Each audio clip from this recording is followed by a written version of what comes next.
Andrew, Andrew, Andrew, buddy. what's going on? Oh, Other than us always overclicking each other. chaos. Yeah, no, not a lot, man. I'm tired. It was an early morning. I am proud of you, dude. Not only I caught that one. You caught a fish. Oh, dude, I caught a ton. I only caught a fish. That's not right. On a lake, on an actual private, or I'm sorry, public lake, right? It was wild.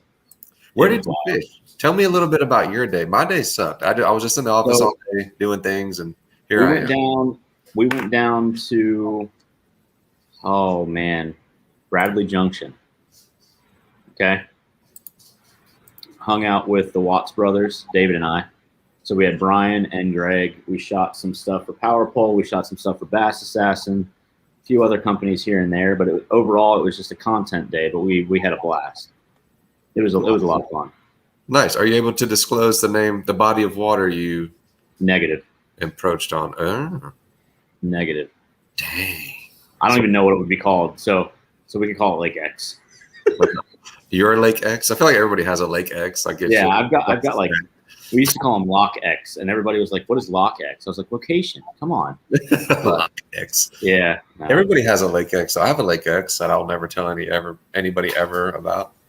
No, this was just the beginning of a lot of stuff. So it was my first time hanging out with the Watts brothers outside of any venue and actually getting, the real authentic them, right. Which is not different from the version that everybody else gets, but it was just cool to have laid back conversation. And, we got a lot of cool shots, a lot of video. Had to get in the water for some underwater footage. Oh, nice. And, nice. We had one clip where I was filming underwater footage and the lure was coming through. David was pulling the Bass Assassin little worm through and freaking jerked it out of the frame and was like, "Hold on," and cast over 10 feet, 10, 15, probably about 10 feet from me, and hooks up with a 3-pounder right there. No way. And I'm like filming everything. I got just about everything, almost the whole fight. Fish came right over to me, hooked up. You could see the lure in the fish's mouth as it was swimming.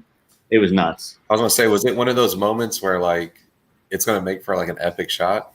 It was a perfect storm, dude. I don't think people understand how much work goes into that one fish jump. Like you know what I mean? Like it can take hours, guys, days sometimes. No, it's not easy. It's nuts. But so the next time we go out, according to the Watts brothers, there's going to be a wager, but I get Brian, Dave gets Greg, so I'm okay with that. I'm okay with that. Brian is like me. He's a sucker for topwater. Oh, and he's not. Dude, he had some explosions today that made me so jealous, but I was staying true to why I was there, because why I was there was Bass Assassin soft plastics, making sure we were – dude, I caught majority of my fish today on the split tail shad. No. Split. Let me show you. Hold on. I already know.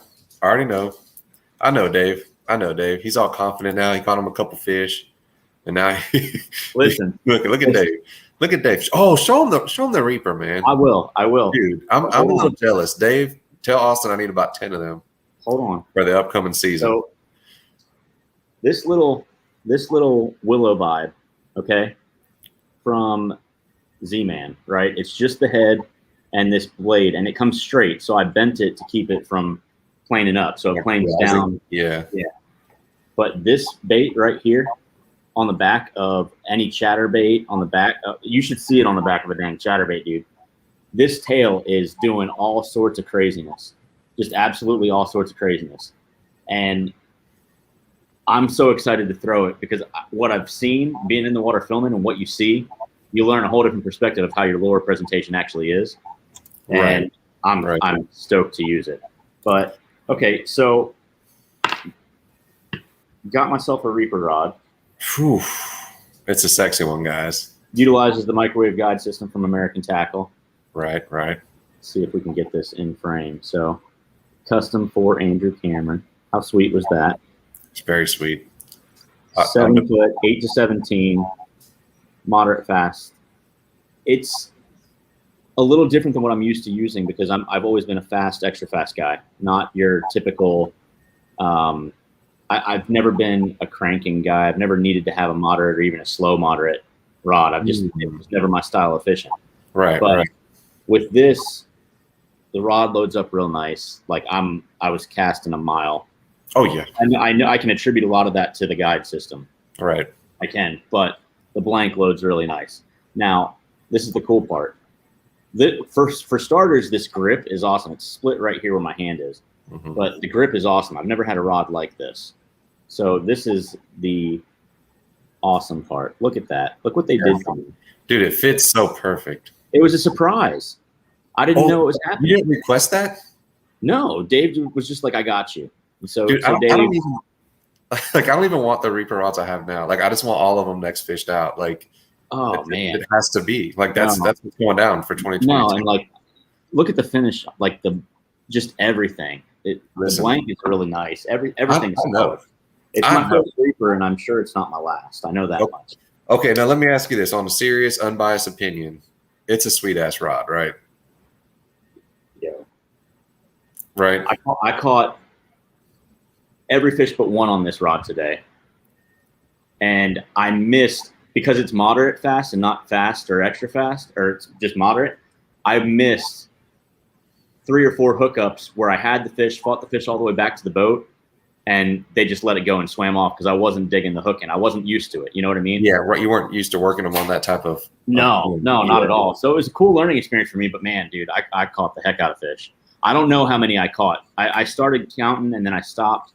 But I know I had a 3 in the tank. We let the 3 go when I got the 5, and just had a blast. But all of the fish that I caught, other than the one that was on the other rod, came on this lure. That is insane. That is insane. The first thing I thought about, and I say this lure all the time, is the Elite Shiner. I throw it all the time. That's another great way to go on this. I was gonna say, how do you feel a paddle tail would do? Maybe in like some dirtier water, so you can get that vibration. Or I'll tell you from what I saw today, when Dave was running the lures through the water, the Elite Shiner on the back of a chatterbait is just as violent as this is on the back of a chatterbait. It's very effective coming through. Gives a lot of angles. Gives a lot of flash. Gives a lot of just like motion. Yeah, that little. It's nuts. So yeah. No, Dave, it was definitely double digits for all of us. I truly don't know how many fish I caught, and I can tell you that I lost a solid one. In fact, I will show you the picture. What was the biggest of the day out of the group? I don't know if Dave caught majority, 1, 2s, and 3s maybe. I know he caught that 3 right at the dock, but he caught the heck out of them. I don't know what Greg caught. Brian had one that was close to mine. I think I got the biggest fish of the day. I think. Brian's fish, dude, he was throwing this Chris Lane whopper plopper thing with like a chug face on it. It was nuts. I don't even know what it was. But he was throwing that out there and bringing it back in, and the explosion on this fish was nuts, dude. It drove it, like I was there for Bass Assassin. I wanted to tie on just something. David was digging within his soul to hold on to the agenda because he wanted to put on treble so bad. There was a lot of fish. They were hard to come by, but there was a lot of fish. The problem was there was a lot more grass than they had anticipated from the last time. So they have a lot more forage, a lot more area to stay safe and everything. But it was really freaking cool, man. I don't know. I had a blast. Honestly, a blast. Good. Oh, you need to get out there and get it. Hold on a second. Yeah, let's see the picture. And then we have an awesome guest tonight too that knows how to get things done.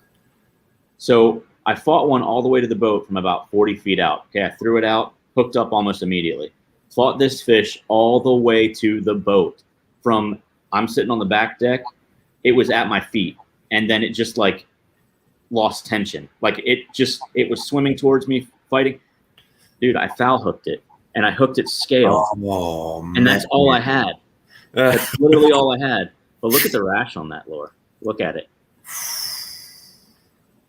It was a good day. What do you think that fish would have weighed? 6, 7 pounds, 8 pounds? That fish? No, that was probably a 4. Oh, okay. Yeah, it was a 3 or a 4. It was a nice fish. Don't get me wrong, but it was not. You could see it. It was gin clear water. It was super, super cool. And so that split tail is only about what, 3 inches, 3.5 inches? Yeah, I want to say it's right at 3.5, maybe 4. Yeah, and so you see, guys, so that's a small lure, and it'll still get bit and get big bites. You know, that's what I said about that Elite Shiner, dude. It's deadly, and thanks to you, Andrew, I am now $40 in the hole on Tackle Warehouse because I'm getting those willow blades. They looked awesome, and I think it's going to liven up my Elite Shiner. Definitely put a slight bend in it, like about the curve of your thumb. Okay. Yeah. But see, I like to fish real shallow, so I might experiment. No, trust me, it's going to plane right up to the top. It's something about it. No matter what retrieve you do, and even with the curve that I have, it subsurfaces it. Then that's good. I'll still curve it, but I got like 6 of them coming. Listen, enough of this. Enough of this. We got Tony in the back. Captain Tony Summers is Central Florida's gift. Okay. He's got a lot of cool things going on. He covers freshwater, saltwater. He does even eco tours. He just got done some scalloping trips, and he does a lot of filming. He's a model. Did you know that? You might have seen him in a Minn Kota ad or anything like that. But let's get this guy in. Let's bring him on. Let's talk about this guy for a second. What's up? Tony, what's up? Is it red right here? No, I feel like normal. No, I was just joking. Just blushing. Blushing. Yeah. Blushing. No. Yeah. Tony, tell us about yourself. Tell us what your business is and what you specialize in, which is a lot. But go ahead and give it a shot. Well, as he said, Captain Tony Summers. Grew up here in Florida, so I was native. Born in Sanford. Grew up in Claremont. So have a lot of time here in Central Florida. Actually, when I first started fishing, was over in the coast in New Smyrna Beach, where my grandparents had a house. So started out saltwater, a lot of trout and redfish there for the first, 10 years. And growing up, middle school and high school, really got into bass fishing, which kind of sparked the interest of that. Got out of high school, actually became a mechanic. Family had a big automotive business here in Orlando. I was doing a lot of fabrication, welding, was in the automotive field for, 10 years or so. And then just had an opportunity one day here in Orlando through a macro tool truck guy. Actually, his nephew owned a guide service, an online deal. So through that whole deal, he gave me an opportunity to start guiding when I got my captain's license in 2013. Just kind of little by little, just kind of grew the business to what it is now. That was 8 years later.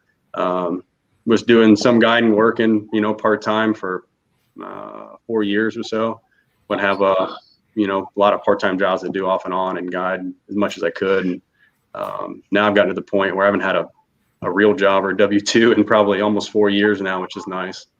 Awesome. So it's a full-blown business. But yeah, I started out as a mechanic and turned it into a business, and just God has kind of opened up some crazy doors for me. It's been nuts. That's kind of where the journey's taken me over the last 4 years, just how progressive everything's kind of come along here lately. It's been wild to see all the different doors and the opportunities. And I'm even kind of thinking beyond the guiding thing now a little bit, trying to mix in some business and bigger opportunities beyond it. Mix it in still, it's always a passion of mine. I've always been a teacher at heart. Yes. I love to teach the outdoors and the things of the passions of mine. I love to teach that to a younger group. I've been a coach multiple times as a baseball coach. And so just being a teacher will always be there for me, but I got to make some better money. Nice. What is your website for people to check you out? It's floridafishguide.com. Boom. See that?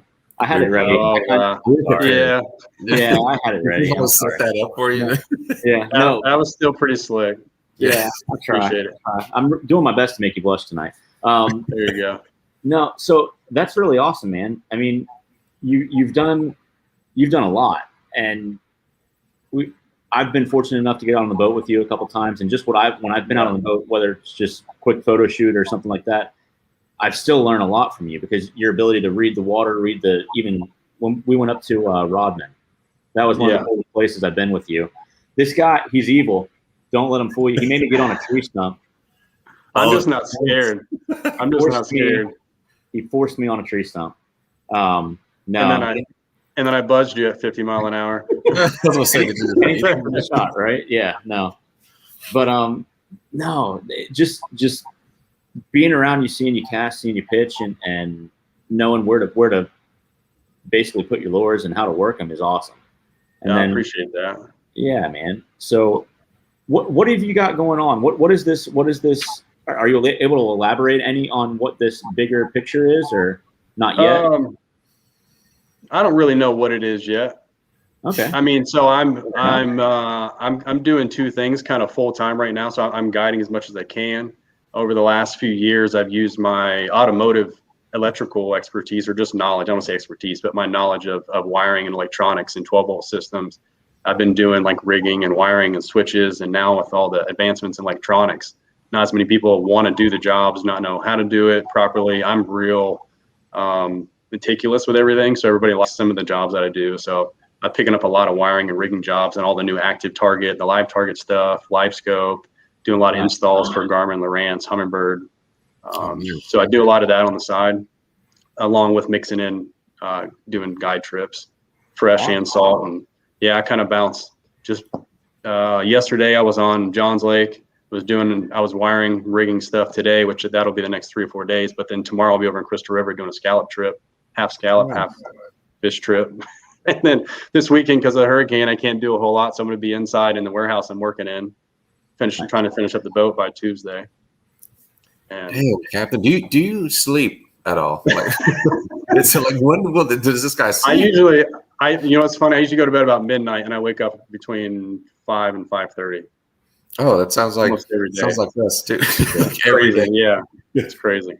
It's a full time. And then me and my daughter's mom are separated, so I've got her mixed in, 2 to 3, 4 days a week sometimes. So yeah, trying to wrangle her too. Lots of juggling. I definitely feel the juggle struggle there, man. It's it's nuts. I'm in the same boat with one of my daughters, so I understand. Okay, yeah, it makes for a full time 24-hour-a-day deal trying to keep track of everything. Oh yeah, that's for sure. Yeah, she just started kindergarten too, so that's a whole new deal. Man, congrats. No, too. She's killing it, bro. So far, 3 days, all greens and purples, which are good. So right? Right? Yeah. Exactly. No. So Tony, where does Tony feel at one with himself on the water? Where does Captain Tony like to fish? Do you prefer salt, fresh? Where's your Zen place, man? I get asked that all the time. It's like I've kind of zoned in on a lot of the hot bites or times and hot, I'll just say hot bites. So I like to fish in that, and it's fresh and salt. I mean, I've got a passion to go right now in the middle of summer, go punch mats, but at the same time, the next day go out maybe in the fall coming up and go fish a cobia run and chase manta rays up and down the beaches for cobia, stuff like that. Or at the same time that's in May. Sorry, in October we've got a mullet run. So you've got big bull redfish coming out of Ponce Inlet, big tarpon, you've got shark. So it's just kind of keying in on some of those bites. Here lately, I've been doing a lot of grouper stuff, hitting rock piles and the channels and stuff over in Crystal River. Doing some snook fishing on the outer keys over there between Ozello and Crystal River. Scallop stuff's been going on. So I kind of just hit some of the hot times of it. So it's hard for me to pick one because there's so many good. Yeah. I mean, if somebody calls me, I try and have a knowledge. I definitely try and spread out too much, and I'm trying to narrow it into a few things and just concentrate in some areas and kind of narrow what I'm doing in a little bit, and not trying to be so broad-minded a little bit, trying to do everything and just get more skillful in some key areas that I can concentrate in and get really honed in on some of these fish, fresh and salt. I mean, because I've always been more like 70-80% fresh, doing bass fishing in Orlando, which is convenient. I'm close, it's less than an hour. Yeah. But I definitely have a passion for big fish and saltwater fish and stuff that you can eat too is pretty nice besides crappie. So, I mean, hooking up on something, my ultimate passion, if I'm going to say something, is probably just something big ass fish. just anything that's going to pull me in, I want to hook into it. Gotcha. That's awesome. That's awesome. And then secondary would be anything on top water. Oh, yeah. So what you're saying is in your elementary school yearbook. What do you want to do when you get older? You want to catch big ass fish. Big ass fish. Hey man. Yeah. No, that's awesome. Close the book. We're done. Yeah, that's it. That's like such a meme on Facebook. It's just little Tony. What do I want to be when I grow up? A big ass fisherman. Big ass. So you have been integrating the scallop trips, and I've seen them. And is the season still open right now? It is. It's going on through September 24th. Okay. Which normally it's August 24th. Typically about the third week in August they shut it down. But I imagine probably because of COVID and the economy was so bad last year, they probably extended a little bit, get some more money generated in the over there on the West Coast. And now I've seen posts from Plantation on Crystal River. Do you go out of there often? I've kind of just recently this year started going out of there. I've developed a relationship with them a little bit. I know a couple of the guides. I know their social media marketing person there, Rosemary. So over the last few years, me and her have been working on different photo shoots or different things going on. So awesome. I just pay the $15 ramp fee and just launch. It's nice. It's convenient. It's got a store. It's got food there. Yeah, they said it's like an all-inclusive setup, pretty much. Yeah, it's the best scenario that you could get, really, for some place to launch out of for a guide. It's a little bit longer, so you just have to leave a little earlier because you got an extra 10 minutes to get out to where the other ramp that you would normally launch out of.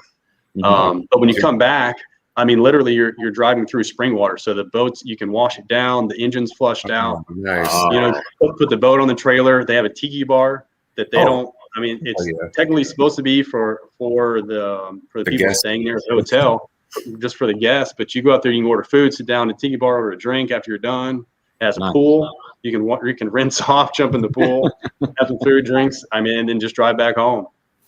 Swim with manatees if you want to. Yeah, exactly. It's worth every cent of that $15. Oh, man, for me, yeah, that's awesome. I would gladly pay $15 for that experience. That sounds awesome. Yeah, right. Exactly. Well, for you, there's the guide expense. You got a lot more than $15. That's I'm a little in deeper than 15, but yeah, I mean, to me, it's always the end result is the experience for the client. Absolutely. And I am not afraid to lose a little bit of money to make them happy. To make sure that they're going to tell somebody else that they had a good experience. And 100%. So I'm not one of the guys that looking to get all my money right now. I'm okay with sacrificing a little bit to get them to come back. So, just ensuring they have a great time, getting them some quality pictures, whether we had a good day or not, a great day. I'm going to make sure that they have a complete day between conversations and food, hospitality, doing my best, running around, trying to stay on fish, and just the whole deal.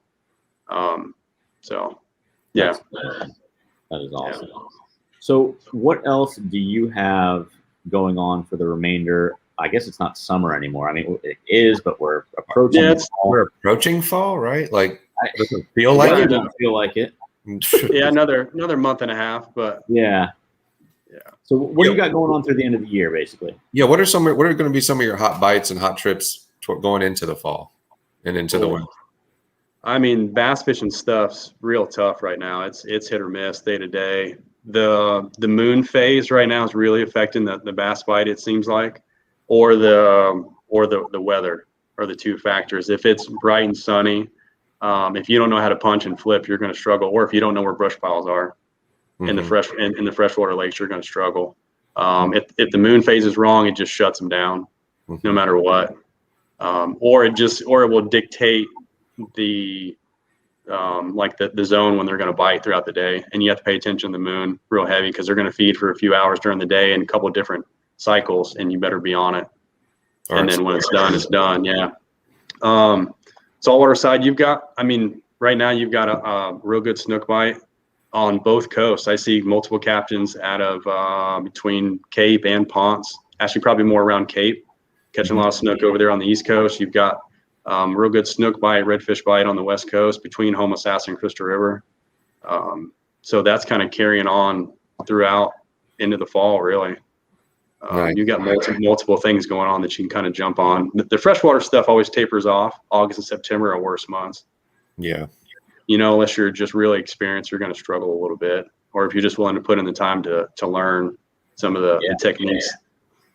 Yeah, that I'm struggling myself, unfortunately. I've been set up on fish and can see them and just can't get them to bite. And I think, like you said, with that weather, it is bright and sunny, you know, for 5 hours, and then it's going to switch to that overcast and dark. And I don't know if it's the timing thing, or like you said, the moon phase isn't right. But I'm set up on a brush pile and they just ain't biting. You know. But it also changes, and I really keyed in onto it on my trip yesterday on John's, and I mean it was like a switch.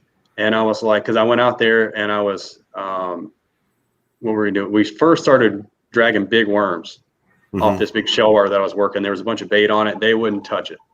And then we switched over to fluke and a spinner bait and just got them. It's funny because in some of their feeding habits or the time of the day based off the sunlight, they're either looking down to feed or they're looking up.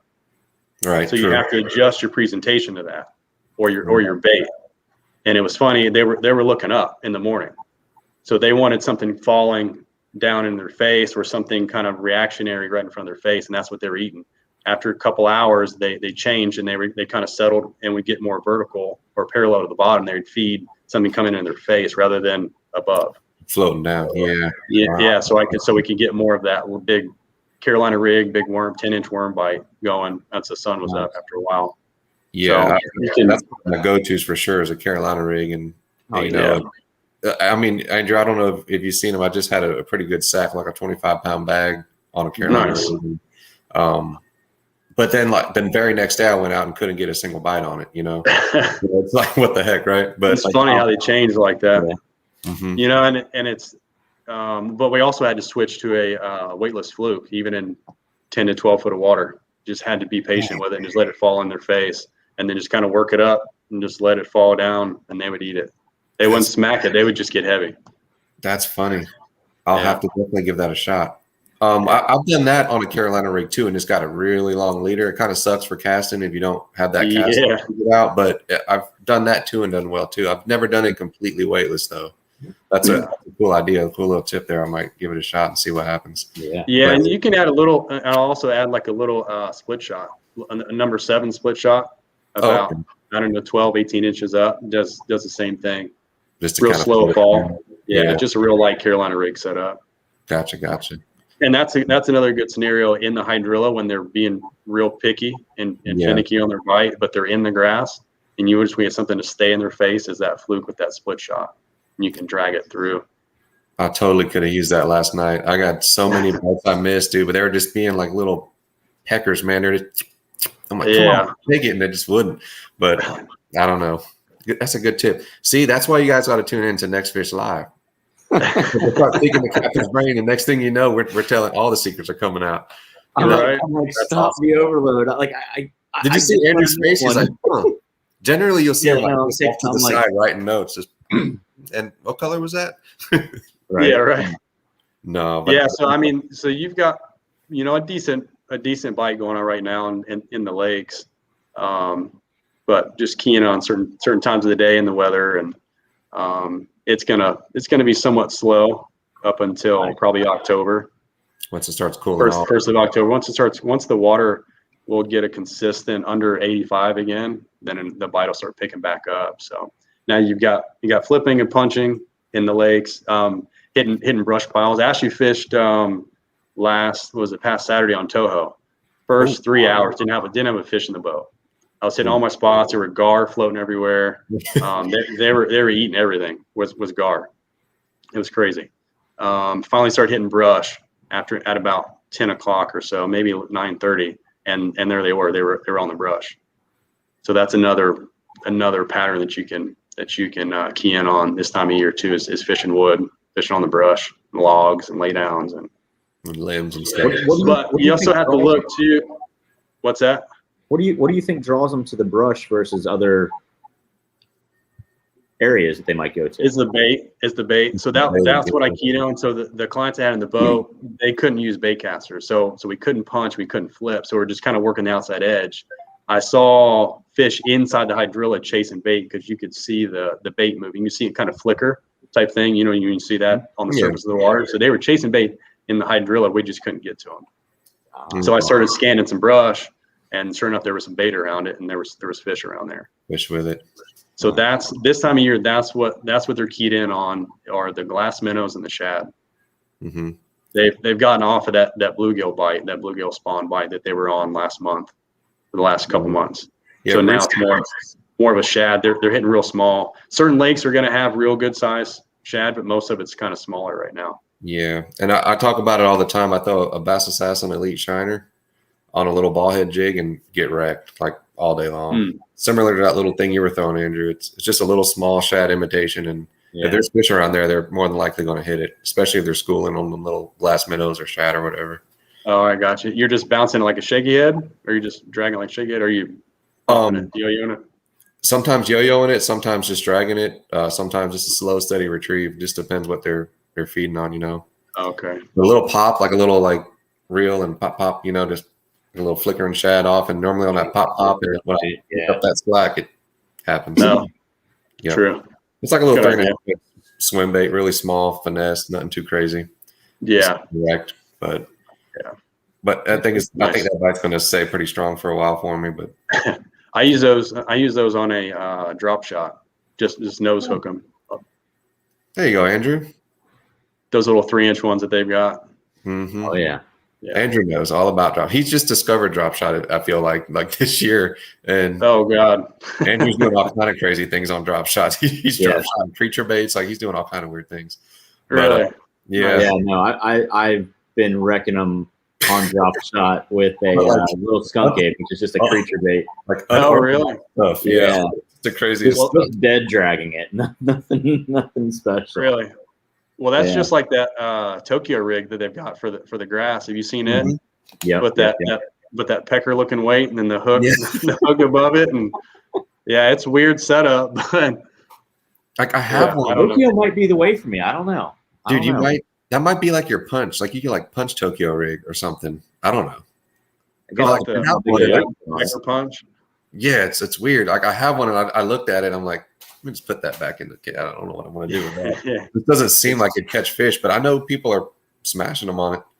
Yeah, right? yeah, they do. Put your time in on it, just like everything else. But true. I don't know. You got me interested on that cobia run. What time of the year does that take place? Obviously, so that's going to be April, May. Oh man, April, May, June. Yeah. I want a giant cobia. I want like a giant cobia. I mean, if you didn't hook a fish, just running the beaches, watching the rays jump, and just like awesome. Trying to follow a ray, seeing a cobia on it. I mean, that alone is an experience that you got to see. To see something 6 to 8 foot wide jump completely out of the water is a sight to see in itself. Right. Something that massive, it's unreal.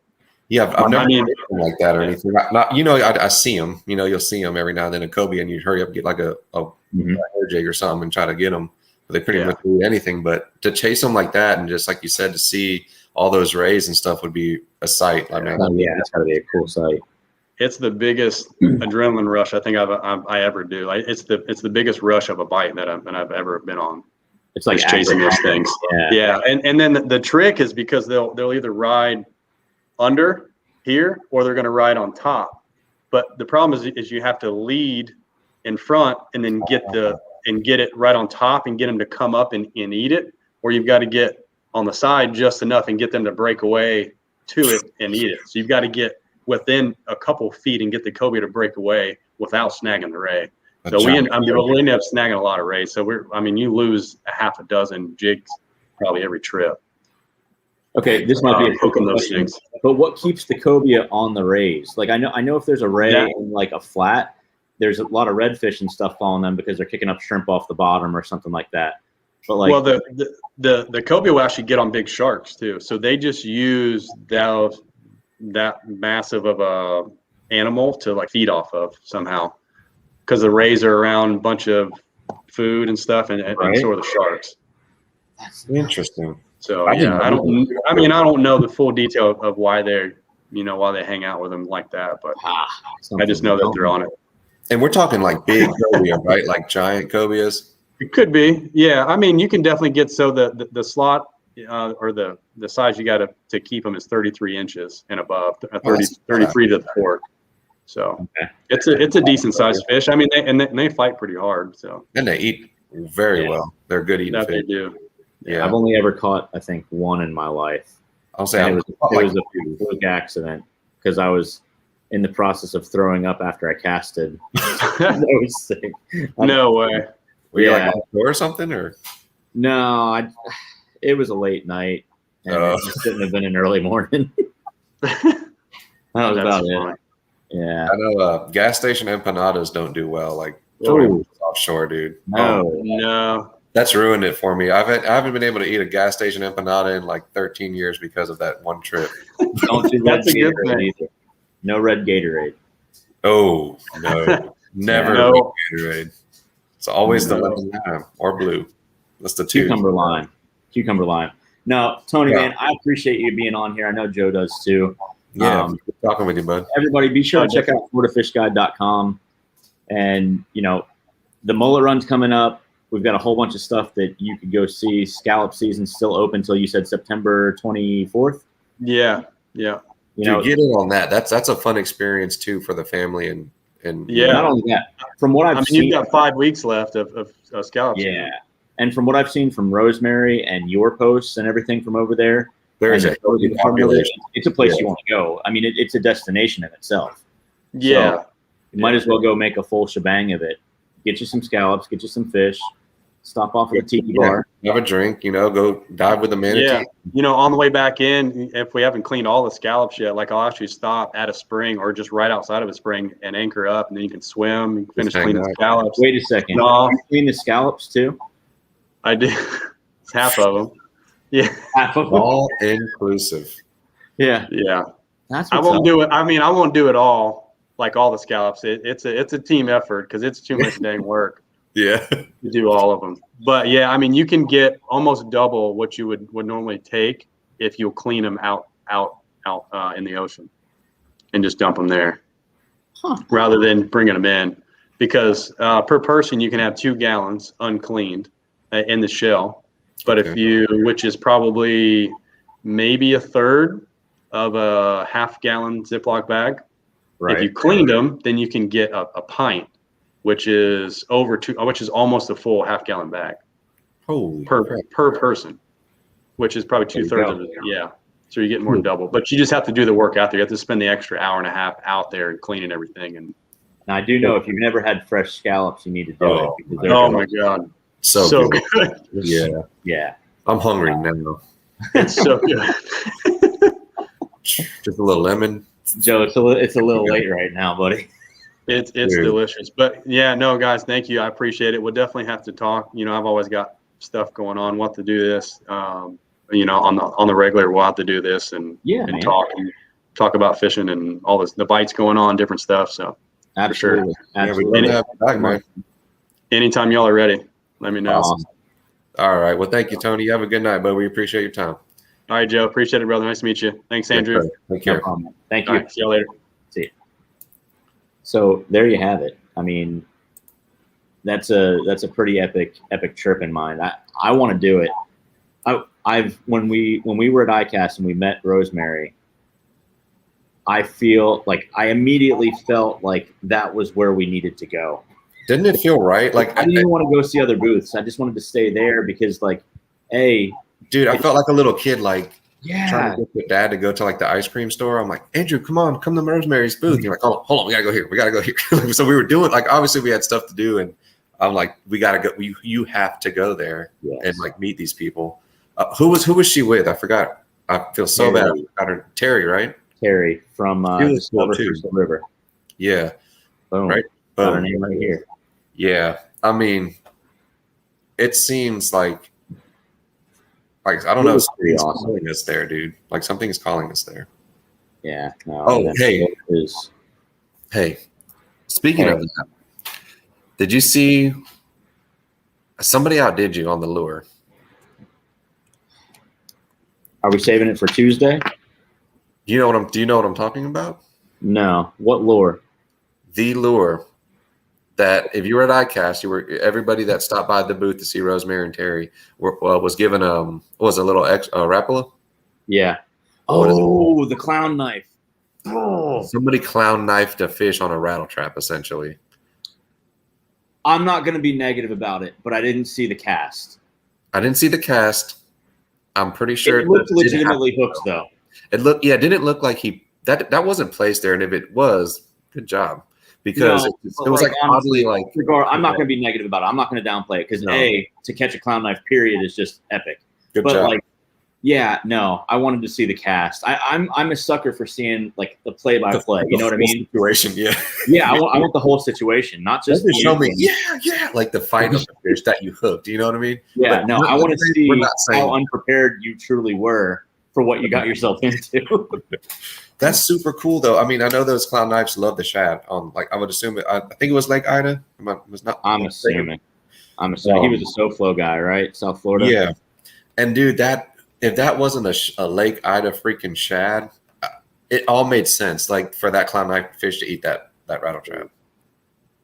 Wow. So either way, that was pretty epic. Captain Tony, man, that guy is just loaded with knowledge. She's another one we could make a 2-hour show talking to Tony. Before we get off here, I want to play a clip. Oh gosh. From today. Oh, okay. Okay. Run it. Let me get it up. This is unedited, so please understand that I haven't even edited anything. And David, if you're still watching, there is some language at the end that nothing out of the norm for us NextFish guys. No, we try our best. Get you to school. So let me see here. Where did I go? There I am. Okay, I'm just gonna play it through. I don't know how long this is. It's maybe a minute and a half or so. Okay. But I'm going underwater now. He just took it away from me, and he's like, hold on, and he casts right there. So I go back under and watch for the flash. Boom. No. Yeah, no, dude. Oh my gosh. It was nuts. It was nuts. And then you see the drift paddle right there from Greg's boat. Yeah. Watch how the fish was like, I need to get away. And I was like, what is going on? Like, where's the fish at? And boom, it's like right on me. Oh, perfect. Dude, it was just so cool. People wait hours and hours and sometimes days for that very shot that you're doing right there. Dave's so excited. Get it, Dave. MFs, right? You go, Dave. No, but like it was just like a cap to an epic. Actually, that wasn't the cap. The cap was the product spotlights I got from Greg at the end of the day. Was it? That's not the cap either. The cap is you caught a fish, man. A solid fish. Yeah. No, there were some activities that went on that were just hilarious, and I wish I could disclose them, but I can't. It was just the next time we go, Joe, you got to come with us. Just give me a ring. Let me know. Yeah, it is a riot with the Watch brothers. I'm serious. Brian is hilarious. Greg is like, he'll jab you. He was getting Dave all day long. Like that, Dave, you still owe him $1. You still, yeah, no. I'm going to give a quick synopsis, and then we're going to get off here. Okay. Okay. There was about an 8-foot gator that kept coming towards us, right? Okay. Dave and Greg were on one side of the lake. Brian and myself were on another side of the lake. And when I say coming towards us, it was coming right up to the boat. He had aggressive. This gator has balls of steel, okay? Damn. We attempted to get the gator away from us. Brian just shot a warning shot into the water, okay? Gator didn't budge. But the guys over there heard the shot, and I was like, damn it, I'm sorry, Brian. And Brian was like, I told you to stop running your mouth. No. Yeah. Dave and Greg were cracking up. It was just a lot of fun, man. Like, it was like so relaxed. I feel like I feel like as hard as you've been working, Andrew, and as hard as Dave's been working, work happened today, but y'all needed to get out there and just enjoy yourselves. It didn't just happen today. We knocked out product spotlights. We knocked out a ton of underwater footage for Bass Assassin. Got some awesome photos for Bass Assassin, Vector hooks, power pole, the whole nine. You know what I mean? Good. Even Flat Out Tungsten got some love in there. Nice. And then on top of that, you got this just spiffy. We'll show it again. Damn. Dave, tell Austin to get the NextFish logos printed because Joe Longoria is ordering about 10 for 2022. No. Yeah, we need treble hooks for the next trip. I think we're going to do a vector hooks shoot, and I think that Brian and Greg would agree that that's necessary. Little topwater action going? Topwater action. I don't care. Rattle trap. It doesn't matter. We needed more hooks today. No way. Yeah, no. Brian and Greg were crushing it. They were treble hooking everything. But I'm gonna go ahead and claim that I was the uncertified champion of today. You better make that claim and log off before Dave's got something to speak. Close the live. Close the live. On the link. Close the live. Thanks, guys, for joining us, man. Be sure to check out Captain Tony Summers, FloridaFishGuide.com. He's an awesome dude, informative, knowledgeable, will teach you something before you leave and keep you smiling and laughing the whole way. And clean your scallops. So go give them your scallops. That's more important than everything. Anything. And honestly, the fact they extended that out, guys, jump on it. It's a fun thing to do. It's a good thing for the family. You can get scallops. You can go get fish and have a good time at Plantation on Crystal River. Absolutely. With Captain Tony Summers, FloridaFishingGuide.com. Give him a shout. Until next time, until Tuesday, 1 p.m. We'll be back with more Karens, Marins, and Would Andrew Throw? I've got some videos set aside for a unique other segment because I just happened to scroll past. I can't tell you yet. Okay, yeah, I just happened to scroll past these, and I thought, dang, that's happened to me before. Has it happened to anybody else? So that's kind of the premise. Okay, I know what it is, and tune in on Tuesday at 1 p.m. and you'll find out too. There you go. Peace.